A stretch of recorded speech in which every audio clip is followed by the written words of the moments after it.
Hello, I'm Nicole, and I am so excited to be mixing with you in a few days. I just thought it would be important to let you know a little bit about some of the mixology tools that I use when I'm teaching my classes.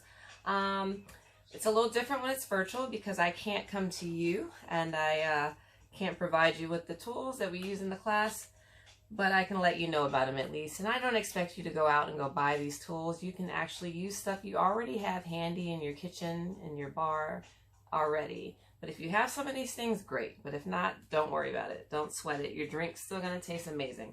For starters, for our margarita, we're going to be using a shaker, a glass. If you don't have an actual shaker, no worries. One time I went on vacation and I forgot to bring my shaker. So I made margaritas in my Shakeology bottle, and you know, they tasted great. If you don't have something like this, you can always use a water bottle, or just basically the whole idea is to have something to keep the liquid inside while you shake so it doesn't splash all over the place. If you have the bottom of one of these, you can always just take the glass, which is like a Boston shaker, and that works too. You just want to make sure you have a good seal.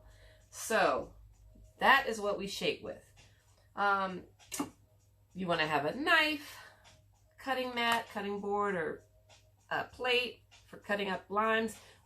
I do use fresh lime juice. I don't use sour mix, but if you have sour mix, that works. I try to avoid sour mix because the sugar content is high and it just doesn't have the same flavor and freshness as like an actual margarita made with fresh lime juice. So I try to avoid that. As far as juicing the limes, if you have a citrus press, those work great. If you don't, you can cut them in half. You can use your hands and squeeze the juice in, or you can use a old school citrus press, but the whole idea is just to get the juice out of the limes into the drink. We'll be salting the rim of the glass, so you're going to have an area to salt the rim of the glass with. It can be a little plate, or it could be a mat. It doesn't matter as long as you can get the salt or the tahini, actually, spice, which is really great as well, onto the actual glass. For mojitos, the most important thing with a mojito and what makes it a mojito is muddling. And so this is a muddle. What we're going to be doing is just muddling together like fresh lime and mint and mango and getting it really good and mixed up so that it'll add to the flavor of the drink.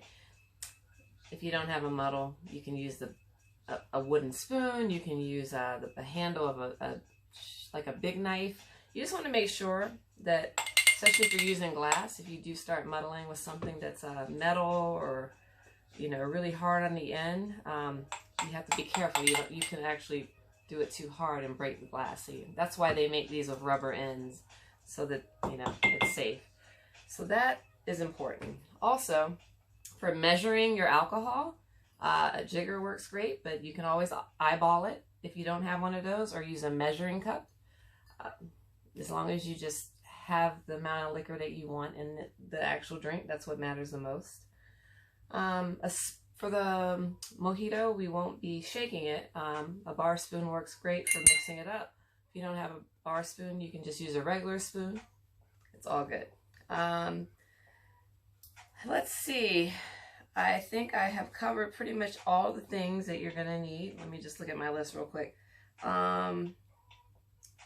Ice. Make sure you have ice handy. Okay.